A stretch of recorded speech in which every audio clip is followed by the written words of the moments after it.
1 கோடி கார்ல போனாலும் 3 லட்சம் கார்ல போனாலும் போற ரோடு ஒண்ணுதான், அதோட தூரமும் ஒண்ணுதான். 5 ஸ்டார் ஹோட்டல்ல சாப்பிட்டாலும் ரோட்டோர கடையில சாப்பிட்டாலும் பசி அடங்கத்தான் செய்யும், வயிறு நிரம்பத்தான் செய்யும். நாம வசிக்கிற வீடு 300 சதுர அடியில இருந்தாலும் 3000 சதுர அடியில இருந்தாலும் தனிமைங்கிறது ஒரே மாதிரிதான் இருக்கும். அதிக சதுர அடி தனிமைய போக்காது.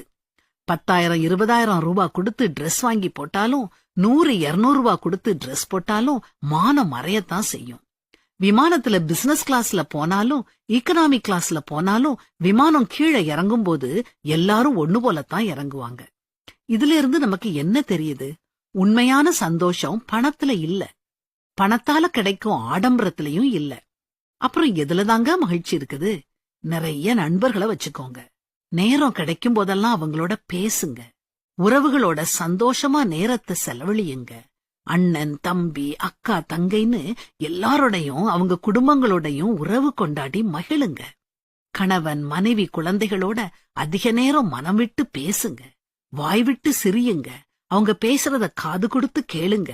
உங்க மனம் முழுசும் சந்தோஷம் பொங்கி வழியும். அதனால உங்க பிள்ளைங்க பணக்காரங்களா ஆகிறதுக்காக படிக்க வைக்காதீங்க. அவங்க சந்தோஷமா இருக்கிறதுக்காக அவங்கள படிக்க வைங்க. உறவுகளோட முக்கியத்துவத்தை அவங்களுக்கு புரிய வைங்க. அப்போதான் அவங்க வளர்ந்த பிறகு பொருட்களோட விலைய இல்ல, பொருட்களோட மதிப்பை அவங்க புரிஞ்சுக்கிடுவாங்க. சொந்தங்களோட மதிப்பையும் அவங்க புரிஞ்சுக்கிடுவாங்க.